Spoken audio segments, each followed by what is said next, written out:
இன்றைய தினமலர் செய்தியில் விஜய் கட்சிக்கு ஆட்சி அமைக்க காங்கிரஸ் ஆதரவா மேலிடம் முடிவு செய்யுமாம்.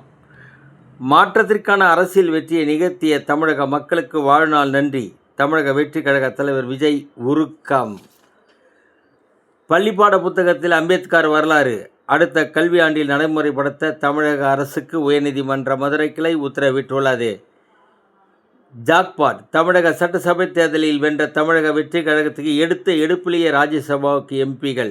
லோக்சபா தேர்தலை சந்திக்காமல் எடுத்த எடுப்பிலேயே ராஜ்யசபாவுக்குள் எம்பிகளை அனுப்பிய கட்சியை சமீபத்திய ஆண்டுகளில் பார்த்ததே இல்லை.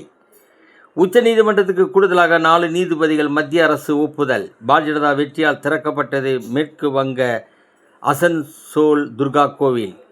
ஹரியானா மாநிலம் துலாபேட் அருகே முன்னால் சென்ற வாகனத்தை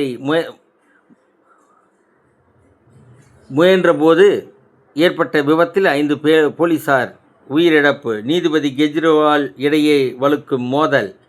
டில்லியில் 3 வக்கீல்களை நியமித்து வழக்கை தொடர்கிறது ஐகோர்ட். இதனால் சிறை செல்லவும் தயாராக இருப்பதாக கெஜ்ரிவால் அறிவித்துள்ளார்.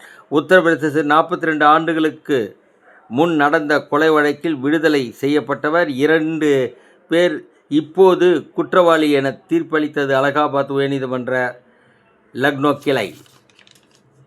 தப்பியது சிங்கத்தை தொடர்ந்து சிறுத்தை பூனை. வண்டலூர் பூங்காவில் பாதுகாப்பு குளறுபடி. அருகில் வசிக்கும் மக்கள் பீதி. திருவத்தூர் மது போதையில் 18 வயது இளைஞர் தொழிலாளி தலையில் கல்லை போட்டு கொலை செய்தவனை கைது செய்தனர் போலீசார். ஒண்டிக்குப்பம் பகுதி மக்கள் மறியல் போராட்டம் நடத்தினர். வணக்கம்.